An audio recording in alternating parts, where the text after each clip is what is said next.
Hai, jumpa lagi dengan saya.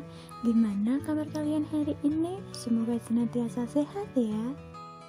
Saya Siti Nur Rahmawati. Dalam video kali ini akan membahas mengenai analisis akun dalam laporan keuangan khususnya perusahaan dagang.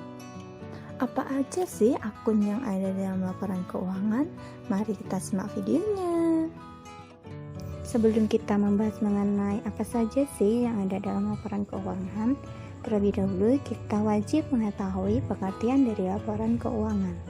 Secara umum, laporan keuangan adalah laporan yang berisi pencatatan uang dan transaksi yang terjadi dalam bisnis, baik transaksi pembelian maupun penjualan, dan transaksi lainnya yang memiliki nilai ekonomi dan moneter. Yang pertama yaitu ada laporan laba rugi. Laporan laba rugi adalah laporan finansial perusahaan yang dibuat oleh bisnis untuk mengetahui pengeluaran dan pemasukan bisnis secara mendetail. Laporan laba rugi dalam perusahaan dagang memuat beberapa komponen, antara lain ada pendapatan. Pendapatan adalah penerimaan perusahaan dari kegiatan penjualan barang dalam suatu periode tertentu. Dalam komponen pendapatan terdapat beberapa akun, antara lain sale of merchandise, freight collect, sales discount, dan sales return. Selanjutnya ada HPP, adalah biaya yang berhubungan secara langsung dengan produk tertentu yang dijual oleh perusahaan. Di dalam harga pokok penjualan terdapat beberapa akun, antara lain cost of goods sold sama freight rate. Selanjutnya ada beban usaha, atau biasa disebut juga dengan beban operasional, adalah pengorbanan langsung dalam bentuk arus keluar atau berkurangnya aset perusahaan yang berhubungan dengan kegiatan usaha. Antara lain ada advertising expense, telephone, water and electricity expense, rent expense, store service expense, maintenance and repair expense, dan lain sebagainya. Selanjutnya ada pendapatan dan beban lain-lain. Adalah pendapatan yang diperoleh bukan dari kegiatan pokok perusahaan.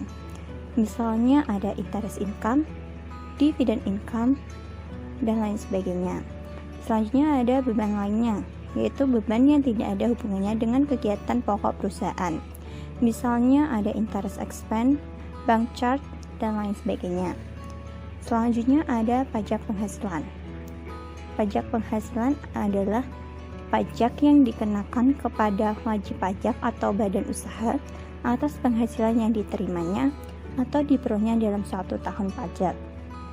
Biasa disebut dengan income tax expense. Yang selanjutnya yaitu ada laporan perubahan ekuitas.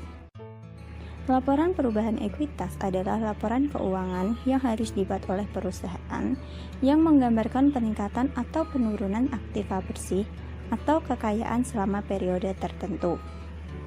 Laporan perubahan ekuitas adalah suatu ikhtisar tentang perubahan modal yang terjadi di perusahaan selama jangka waktu atau periode tertentu.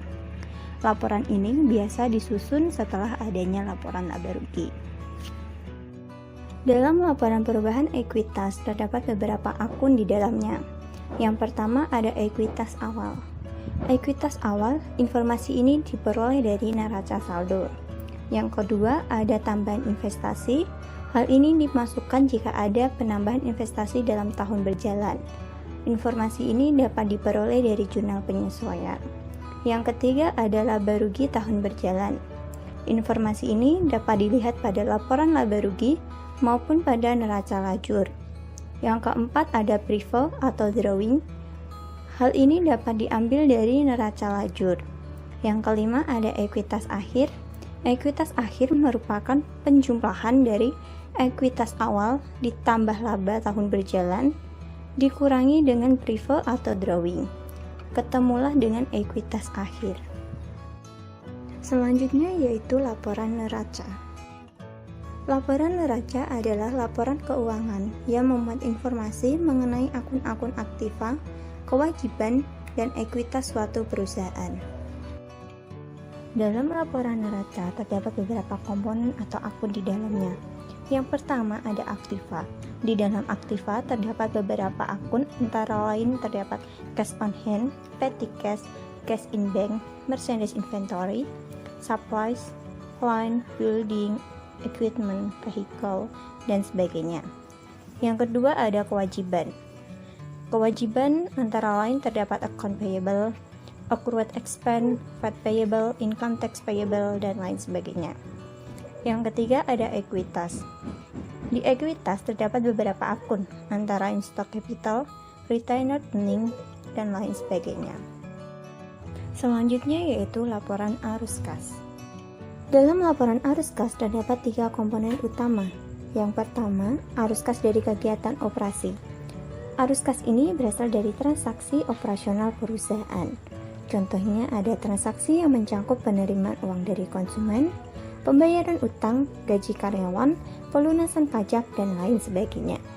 Yang kedua ada arus kas dari kegiatan investasi. Arus kas dari kegiatan investasi adalah arus kas dalam bentuk pemasukan atau pengeluaran yang mempengaruhi investasi dalam aset non-lancar. Contohnya yaitu transaksi yang mencakup penjualan dan pembelian aset tetap, seperti peralatan, gedung, dan lain sebagainya. Yang ketiga, arus kas dari kegiatan pendanaan. Biasanya, kegiatan ini berasal dari transaksi yang mempengaruhi utang dan ekuitas perusahaan.